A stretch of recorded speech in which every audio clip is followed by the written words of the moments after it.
봉독했던 히브리서 7장 11절에서 19절의 말씀을 가지고 19절에 나오지요. 하나님께 온전히 나가는 길, 이런 제목으로 하나님의 말씀을 나누도록 하겠습니다. 히브리서는 복음을 처음 접하는 불신자나 초신자들에게 보내진 것이 아니고 이미 오래전 선조부터 하나님을 믿고 있었던, 우리말로 말하면요, 모태 신앙이었던 유대인, 유대 교회에서 기독교로 개종한 기존 신자에게 보내진 설교 형식의 서신서입니다. 이들은 오랫동안 나름대로 견고한 그 신앙의 기준들이 있어서 이것들이 완전히 각인, 뿌리, 체질된 사람들이었습니다. 나중에는 그것 때문에 참복음 대신 예수님이 이 땅에 오셨는데도 불구하고 그 복음을 깨닫지 못하고 정작 예수님을 십자가에 못 박는 적그리스도의 행위를 한 것입니다. 그들 중에 다행히 복음을 받은 사람이 있었는데, 히브리서는 이제 이 사람들에게 보내진 복음입니다. 그들이 가지고 있었던 신앙의 기준들이 쉽게 바뀌어지지 않은 것이기 때문에 히브리서 기자는 그들이 가지고 있었던 것들을 비교하면서 복음의 우월성, 예수 그리스도의 우월성을 지금 계속 강조하고 있는 겁니다. 그래서 지금까지 히브리서 내용을 좀 이렇게 살펴보면 1세기 그 초대교회는 영지주의라는 그런 이단 영향을 받아서 시공간을 초월하며 도덕적으로 깨끗한 천사처럼 이 믿는 사상이 있었는데, 그래서 히브리서 1장에 보면 이 천사보다도 예수님이 더 우월하고, 또 2장에 보면 율법을 받은 모세보다도, 그리고 가나안 땅을 정복하여 안식을 준 여호수아보다도, 지금은 그들이 최고의 직분으로 여기는 레위 지파 제사장들보다도 더 예수 그리스도가 비교할 수 없을 만큼 탁월하고 그 우월성을 강조하면서, 그래서 오늘 히브리서 핵심이 뭐냐면 그냥 복음이 아니라 무슨 복음을 강조하느냐 하면 오직 복음을 이렇게 거듭거듭 강조하고 있는 겁니다. 그래서 이제 오늘 이 본문의 내용을 좀 정리해 보면은, 지난주에 그 내용이 계속 이어지면서, 자, 구약의 그 율법으로 제정된 레위 계통의 제사장들을 통해서 우리가 온전함을 얻을 수 있었다면, 이렇게 시작되죠. 율법으로 제정된 그 레위 계통의 제사장들을 통해 우리가 우리 인생의 모든 문제를 해결받고 하나님께 온전히 나갈 수 있었다면, 자, 성경이 이렇게 시작해요. 어찌하여 아론의 반차를 따르지 않고 멜기세덱의 반차를 따르는 다른 한 제사장을 세울 필요가 있겠느냐. 이렇게 오늘 본문이 시작됩니다. 그래서 이 레위 지파의 그 제사장들의 그 한계를 지금 말씀하고 있어요. 그래서 우리에게는 히브리에서 써서 계속 이 단어가 반복되어져요. 온전하고 단번에 영원한 속죄를 이루는 다른 제사장이 필요한데, 그분이 바로 누구시냐면 멜기세덱의 반차를 따라, 오늘 성경에 보니까 레위 지파가 아니고 무슨 지파예요? 유다 지파로 오시는 여러분이 아니야. 성경은 이걸 계속 강조합니다. 레위 지파는 여러 제사장이지만 유다 지파로 오시는 한 분, 그분이 바로 누구냐 하면 예수 그리스도다. 이 예수 그리스도야말로 두 번 나옵니다. 참 제사장임이 분명하고 또 분명하다 이렇게 말씀하십니다. 그래서 이 예수님은 16절에 보세요. 육신에 속한 한 계명 율법을 따르지 아니하고 오직 뭐예요? 불멸의 생명의 능력을 따라 되었으니. 그래서 성경은 미리 예수님이 오시기 전에 예수님이 멜기세덱의 반차를 따라 오시는 분이라고 이미 성경에서 예언되었단 말이죠. 그래서 시편 110편 4절에 보니까 내가 영원히 멜기세덱의 반차를 따라 제사장이라 하였도다 하신 분입니다. 그러므로 우리는 19절에 보세요. 이제 결론적으로 19절에 이에 예수 그리스도로 말미암아 이에 어떤 소망이에요? 더 좋은 소망이 생기니 이것으로 우리가 어떻게 해요? 하나님께 가까이 가느니라. 그러니까 하나님께 가까이 갈 수 있는 유일한 길은 한 길밖에 없다는 거예요. 누굴 통해? 오직 예수 그리스도. 이게 오늘 이 본문이에요. 그래서 오늘 설교 제목이 하나님께 온전히 나가는 길입니다. 지금 우리 대한민국 사람이라면 어린 나이로부터 저 노인까지 누구나 다 가지고 있는 게 하나 있어요. 그게 뭘까요? 휴대폰, 스마트폰입니다. 뭐 어린 아이들까지 다 가지고 있어요. 여러분 이 스마트폰이요, 무엇이든지 제가 보니까 다 할 수 있는 만능이에요. 만능. 길도 다 가르쳐주고, 또 뭐 우리가 모르는 거 있잖아요. 모르는 거 물으면 무엇인지 물으면 다 알려줘. AI 기능이 있어가지고 인공지능 AI 기능이 다 가르쳐줍니다. 뭐 저 같은 경우는 그 기능이 하도 많아가지고 몰라서 다 못 누릴 정도로 어마어마한 만능이. 그런데 이 스마트폰을 쓰면서 항상 갈증과 목마름이 하나 있어요.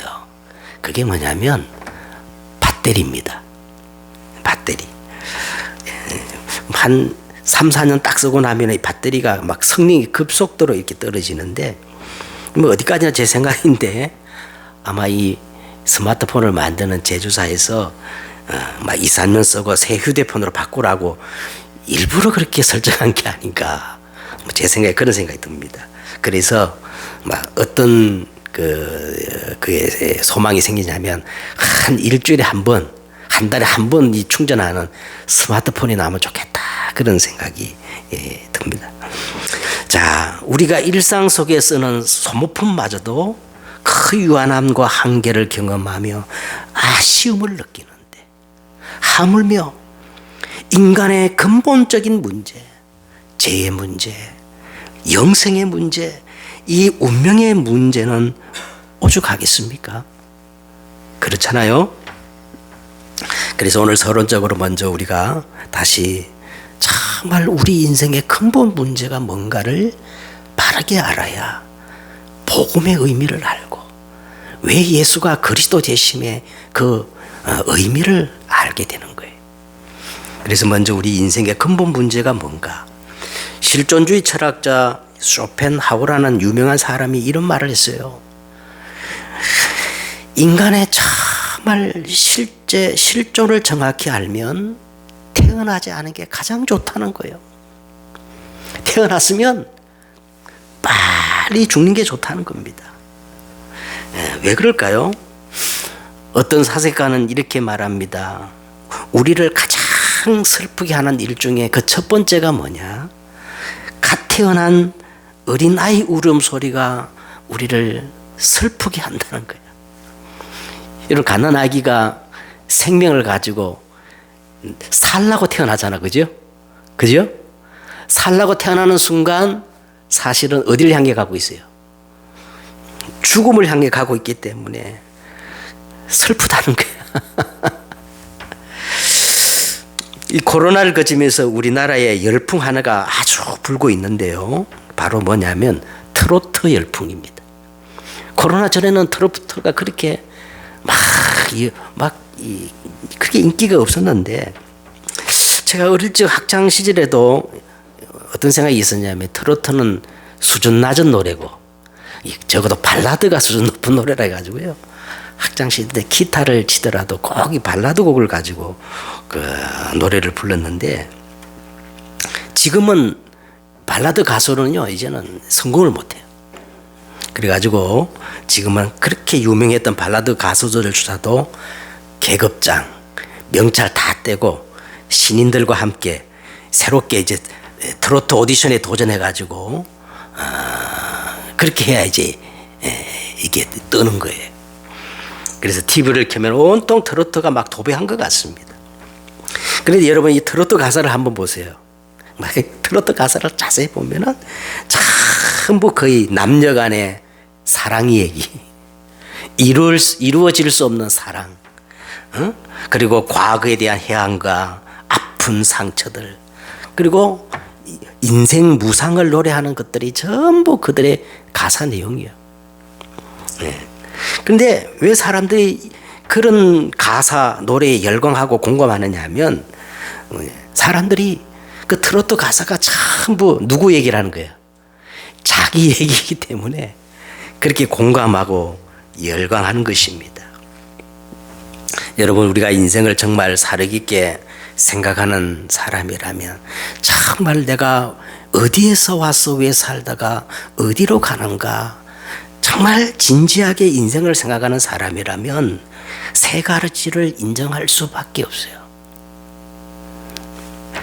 석가모니는 마지막 그 열반송에 보면요 자기가 평생 동안 중생을 계도하고 가르쳤지만 세 가지 문제만은 결코 해결할 수 없었다고 솔직하게 그렇게 고백합니다. 첫째가 뭐냐면 업보중생 제도불능. 인간은 다 누구나 죄를 짓는데 이 죄 문제를 해결할 수 없다는 거예요. 두 번째는 무연중생 제도불능. 사람들은 다 운명이 있다는 거예요. 그 운명을 해결할 수 없다는 거예요. 마지막 뭐라 하냐면 삼세 중생 제도불능. 인간은 삼생이 있다는 거예요. 전생, 이생, 그 내세가 있는데 이 영원한 문제를 자기가 해결할 수 없었다. 이렇게 솔직히 고백하고 있습니다. 그래서 우리는요, 첫째 우리 인간의 근본 문제는 영생에 대한 문제예요. 자, 오늘 이 본문에도 불멸의 생명이라는 단어가 참 나오는데, 그죠? 참 새롭게 나오죠? 불멸의 생명이란 말이 나오는데, 인간은 죽으면 끝나는 존재가 아닙니다. 우리 인간이 하나님의 형상 영혼을 가진 존재인데, 이 영혼은 죽어서 소멸되는 것이 아니에요. 그래서 오늘 이 불멸의 생명, 영생이란 말은 우리가 좀 오해를 하고 있는데, 막 영혼 불멸을 말하는 게 아니라 성경에서 말하는 영원한 생명은 내가 영원하신 하나님의 자녀가 되는 거예요. 그걸 성경은 뭐라 그래요? 영생이라 그런 겁니다. 내가 영원한 하나님의 자녀로 신분이 바뀌는 것. 원래 인간 하나님의 형상을 회복하는 것을 성경은 영생이라 그래요. 이 생명 없으면 다 마귀 따라 지옥 가는 거예요. 그죠? 사람이 천하를 얻고도 이 생명이 없으면 무엇이 유익하겠습니까? 두 번째 인간의 문제는요, 죄의 문제입니다. 가장 이기적인 시절이 언제냐면 가난 아기 때야. 가난 아기 때는요, 자기밖에 몰라요. 무조건 땡깡을 쓰는 거예요. 인간, 원죄란 것이 뭐냐면 인간이 피조물임을 거부하고 스스로 하나님이 되겠다고 뭐를 따먹었어요? 선악과를 따먹은 것을 성경은 이걸 원죄, 근본적인 죄라는 거예요. 이 원죄란 말은요, 이 원죄란 자체가 언약적 개념이에요. 언약적 개념이란 말은 이 원죄는 전가되는 죄예요. 대표성의 원리입니다. 그래서 첫사람 아담 한 사람으로 말미암아 모든 이 땅에 죄가 들어오고 모든 사람이 죄를 범하였음에 하나님의 영광에 이르지 못하게, 그래서 허물과 죄로 죽어버린 상태. 이게 원죄입니다. 그렇죠? 이 원죄는 해결할 길이 없어. 아무리 막 머리 빡빡 깎고 산속에 들어가가지고 막 수행 고행해도 원죄는 해결이 안 돼요. 그 다음에 그러면 하나님을 떠나 원죄에 빠진 결과가 어떻게 됐을까요? 창세기 3장에 보니까 하나님이 우리 사람 아담을 뭐라 그랬어요? 너는 흙이니 흙으로 돌아갈지니라 하면서 하나님이 뱀에게 이르시되 너는 살아있는 동안 뭐를 먹을지니라? 흙을 먹을지니라. 이 말은요, 완전히 사단의 운명에 장악되어 버린 거예요, 인간이. 그래서 예수님이 이렇게 말합니다. 너희는 너희 아비 마귀에게서 났으니 너희 아비의 욕심대로 너희도 행하고자 하느니라. 그는 처음부터 살인한 자요, 진리가 그 속에 없으므로 진리에 서지 못하고 거짓을 말할 때마다 제 것으로 말하나니 그는 거짓말쟁이요 거짓의 아비가 되었습니다. 그래서요, 인간은 어떤 상태에 빠졌냐 하면 전부 영적 상태. 그 영적 상태가 어떤 상태냐면 일평생 우상을 숭배하며 마귀에 의해 종노를 할 수밖에 없습니다. 틀림없어요. 아무리 아니라 해도 일평생 하나님 아닌 다른 우상을 숭배하면서 누구의 종? 운명의 종이 돼가지고 마귀의 심부름을 할 수밖에 없어요. 그래서 이 성경에 보면 에베소 2장에 보니까 이 사단을 이렇게 말합니다. 공중 권세를 잡고, 이 세상 풍조와 공중 권세를 잡고 통치자들과 권세자들과 어둠의 세상 쪽에 앉아 하늘의 악한 영을 부린다는 거예요. 아니 2000년 전에 기록된 이 성경이요, 사단이 뭐예요? 공중 권세를 잡았다 그러잖아요. 근데 저는 지금 이게 이해되는 거예요. 여러분, 지금 우리 교회 안에도 이 공중에 우리 눈에 안 보이지만은 오만 가지 전파, 인터넷 데이터, 와이파이, 블루투스 이런 것들이 막 지금 막 꽉 찼어요. 그런데 이 공중을 누가 잡고 있다는 거예요? 야, 어떻게 세상에 성경에 그 수천에 기록된 성경이 이렇게 정확히 말하는지 몰라요.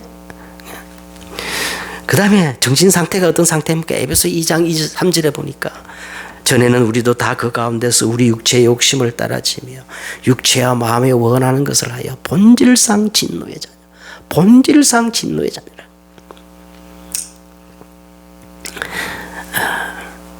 사람이 본질상 진노가 결정되었기 때문에 사람이 아무리 부인해도 인간에게는요, 근원본적인 불안과 두려움이 있어요. 죽을 때까지 마음에 참 평안이 없어. 맞아요, 틀려요? 늘 근본적인 불안과 두려움, 늘 정신이 고통당하고, 그래서 막 우울증, 불면증, 조울증, 공황장애, 대인 기피, 환청, 환상, 귀신 들린 얼마나 많은 사람들이 시달리고 눌리는지 몰라요. 자세히 보세요. 영적으로 한번 보세요. 제정신 가진 사람이 없어요.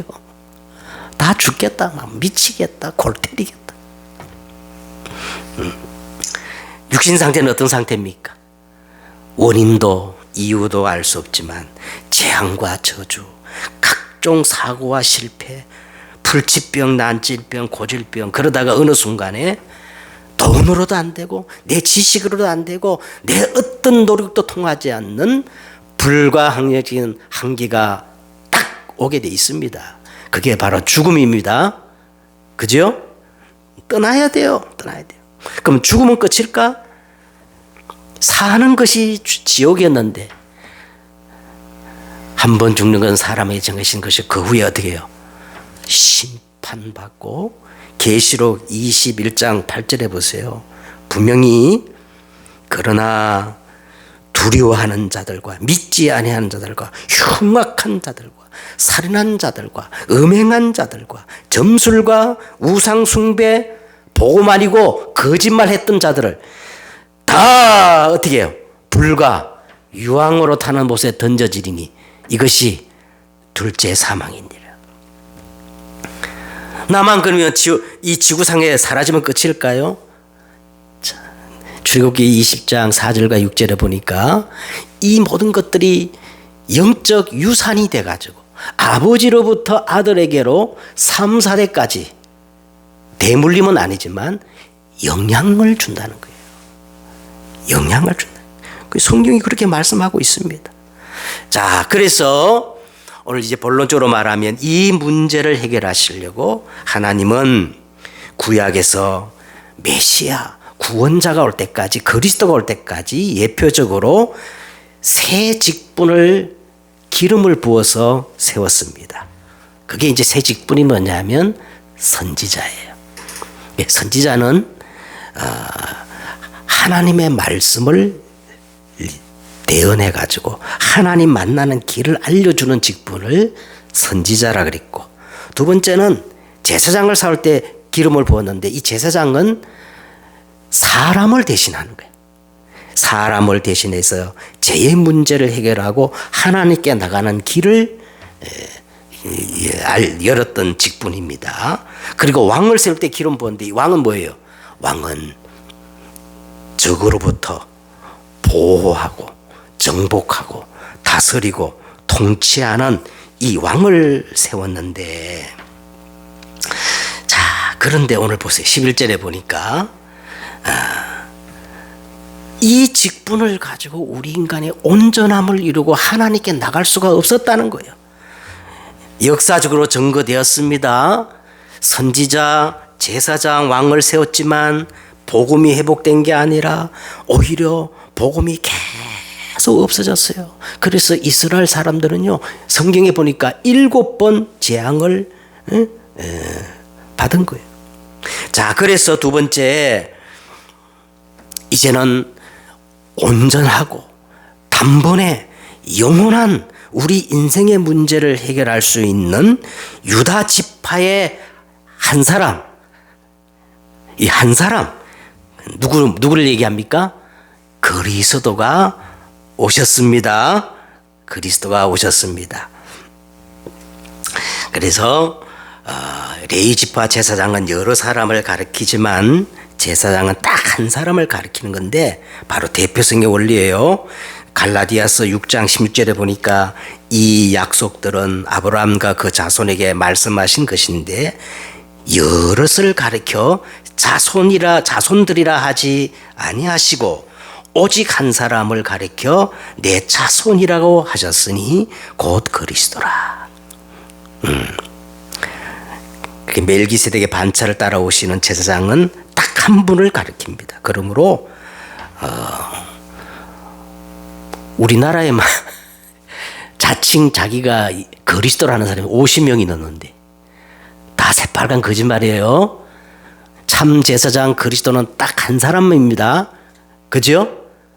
그래서 성경에 보니까 아브라함의 자손들이라 하지 않고 아브라함의 자손 딱 한 사람을 지칭했다는 거예요. 그리고 오늘 본문에 보니까 참 제사장은 한 사람, 한 분이라고 두 번이나 반복적으로 나오는 게 바로 명확하고 분명하다. 그분이 누구라는 거예요? 예수 그리스도. 그래서 예수 그리스도는 히브리서 10장 19절과 20절에 보니까 하나님 만날 수 있는 새롭고 살 길을 여신 참 선지자이십니다. 예수 그리스도만 히브리서 9장 11절과 11절에 보니까 온전히 단번에 영원한 속죄를 이루신 대제사장이셔요. 만왕의 왕. 그리고 히브리서 2장 14절과 19절에 보니까 예수 그리스도만 마귀의 일을 멸하러 오신 만왕의 왕이시라고 그렇게 말씀하셨어요. 그래서 히브리서 1장 3절에 보니까 이 모든 날 마지막에 하나님이 아들로 우리에게 말씀하셨으니 이 아들을 만유의 상속자로 삼으시고 또한 그로 말미암아 모든 세계를 지으셨느니라. 이는 하나님의 영광의 광채시요 그 본체의 형상이라. 그의 능력의 말씀으로 만물을 지금도 붙드시는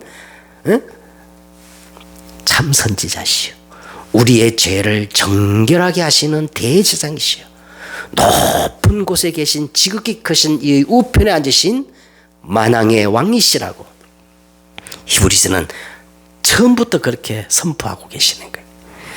자, 이것으로 우리가 하나님께 가까이 가느니라. 19절에 보세요. 이에 더 좋은 소망이 생기니 이것으로 우리가 하나님께 가까이 가느니라.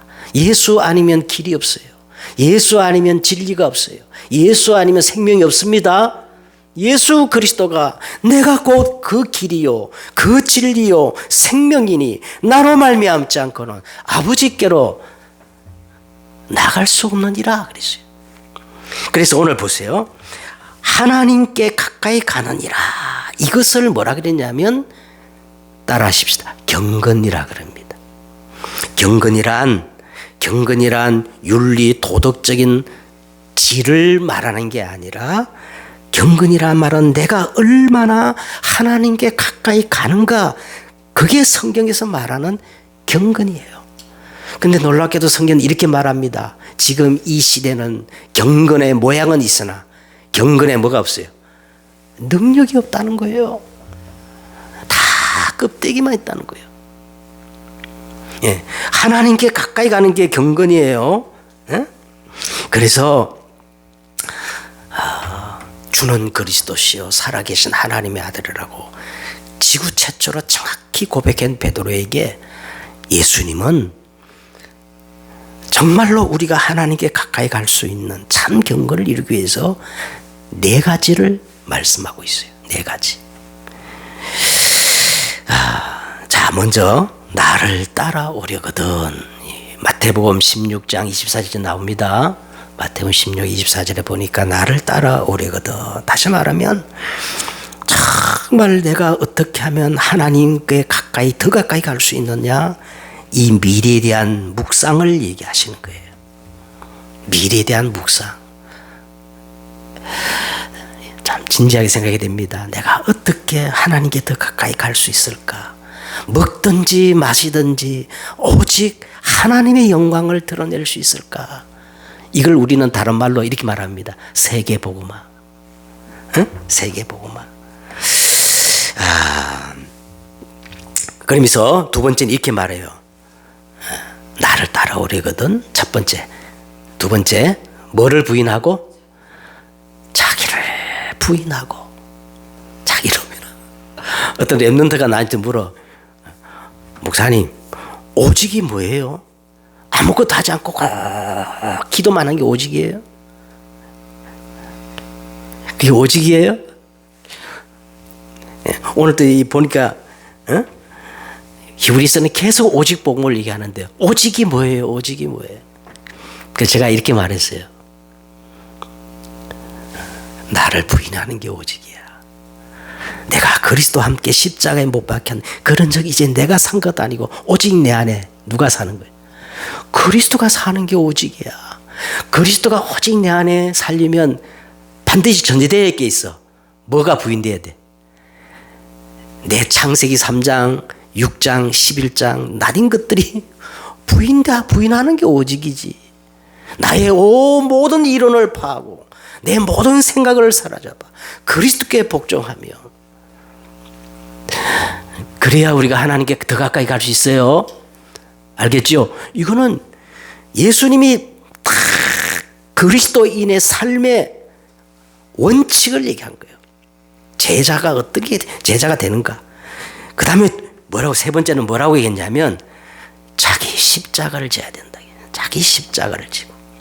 여러분, 우리 각인 뿌리 체질을 바꿔야 돼요. 대부분 사람들은 과거의 경험과 그 지식을 가지고 오늘을 살아갈 겁니다. 오늘 내가 살았던 그 경험을 가지고 또 미래를 바라볼 거예요. 근데 성경은 그것 가지고는 안 된다는 거예요. 그것 가지고는 하나님의 영광, 세계복음화 할 수 없다는 거예요. 그래서 내 안에 십자가란 말은 각인되고 뿌리된 그걸 바꾸란 거예요. 나를 십자가에 못 박고. 그 다음에 예수님이 자, 자기를 부인하고 미래를 묵상하고 자기를 부인하고 자기 십자가를 지고 마지막에 누구를 따를 것이니라? 나를 따를 것이니라. 예수 그리스도를 쫓아가는 삶, 나를 따른다는 말이 뭔 말인지 아세요? 이 교회가 뭐예요? 예수 그리스도의 몸입니다. 그래서 우리가 참 교회를 회복하고 바른 예배를 회복해서 말씀의 흐름을 따라가는 것이 그리스도를 쫓아가는 거예요. 성경에 그런 말 있습니까? 있어요. 요한복음 8장 31절에 보니까 예수님이 이렇게 말했어요. 어떤 제자가 참 제자냐? 참 제자라 그랬어요. 예? 예수님이 어떤 제자가 참 제자라 그랬냐면 내 말이 너희가 내 안에 너희가 내 말에 거하고 너희가 내 말에 거하면 참으로 내 제자가 되고 진리를 알지니 진리가 너희를 자유케 하리라.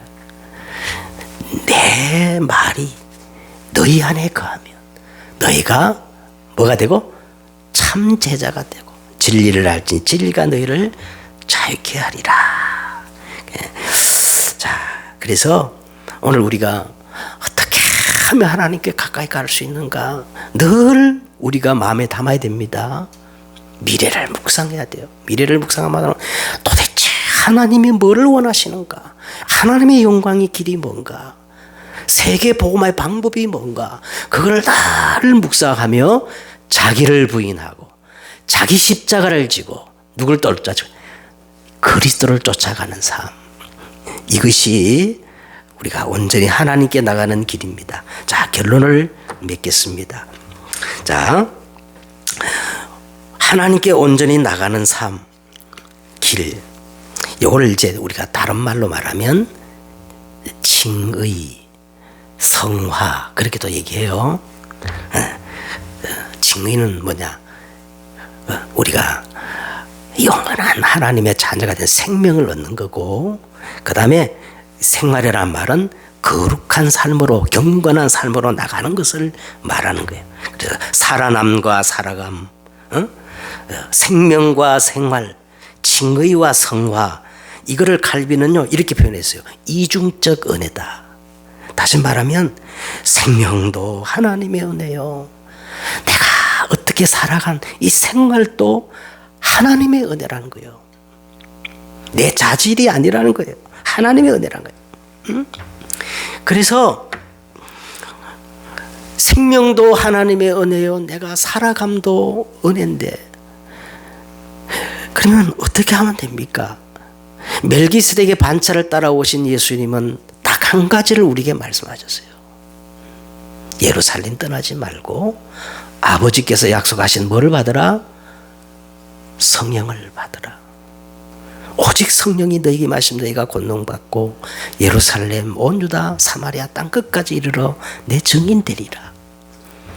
예수님이 십자가 지기 전에 겟세마네 동산에서 우리를 위해서 중보기도 하는데 그 중보기도 내용이 이거예요. 요한복음 14장 16절에 보니까 내가 아버지께 구하겠으니 그가 또 다른 보혜사를 너에게 주사 영원토록 너희와 함께 있게 하리니 그는 진리의 영이라. 세상은 능히 그를 받지 못하나니 그를 보지도 못하고 알지도 못하니 그러나 너희는 그를 아나니 그는 너희와 함께 거하시며 또 너희 속에 계시겠음이라. 살아남도 은혜요, 살아감도 은혜입니다. 다 성령의 역사가 아니면 안 됩니다. 그래서 여러분 인생 캠프를 하셔야 돼요. 인생 캠프. 인생 캠프가 뭐냐? 내 안에 성령 충만한 망대를 세우는 거예요. 내 안에 성령 충만이란 말은 진리의 영. 성령은 자유로 말하는 영이 아니고 진리의 영이라 그랬어요. 예수 그리스도의 영이라 그랬어요. 알겠죠? 오직 내 안에 그리스도로 충만해지는 성령 충만의 망대를 세우시기 바랍니다. 두 번째는요, 내 현장에 누구의 인도받아? 성령의 인도와 성령의 역사를 따라가는 거예요.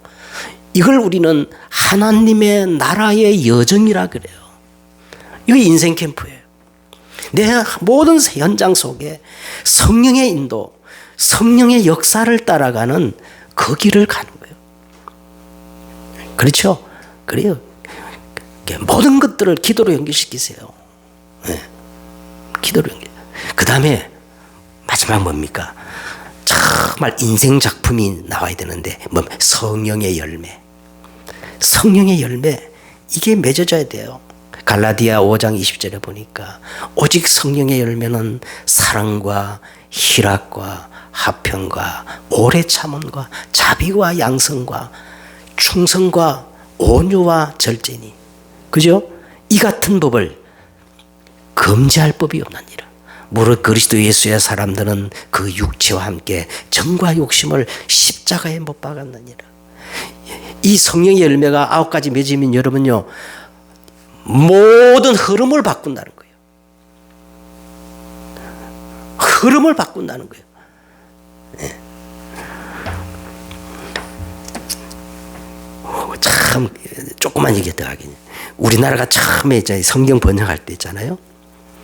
이 성령을 어떻게 번역했냐면요, 숨님이라고 번역. 숨님, 숨 우리 호흡이잖아요. 숨님. 왜냐하면 성령은요, 르하흐, 숨, 호흡, 생명, 바람, 이렇게 상징되거든요. 이 말이 뭐냐면 여러분의 모든 호흡 속에 이 인생 캠프 3가지를 담으라는 거예요. 오직 성령의 충만, 성령의 역사, 성령의 열매. 알겠죠? 이걸 다른 말로 내 안에 망대를 세우는 거고, 내 현장에 여정의 길을 가는 거고, 그리고 내 미래의 정확한 이정표를 따라 성령의 인도를 받는 거예요. 승리하는 여러분 되시기를 주 예수 이름으로 축복드립니다. 기도하겠습니다. 하나님, 내가 어떻게 하면 하나님께 온전히 가까이 갈 수 있겠습니까? 경건의 모양은 있잖아. 경건의 능력을 부여하는 이 시대에 참으로 내가 올바른 경건을 회복하기를 원합니다. 한 가지 방법, 오직 성령 충만, 성령의 인도 역사, 그리고 성령의 열매 맺는 그 인생이 되게 하옵소서. 예수 그리스도의 이름으로 기도드렸사옵나이다. 아멘.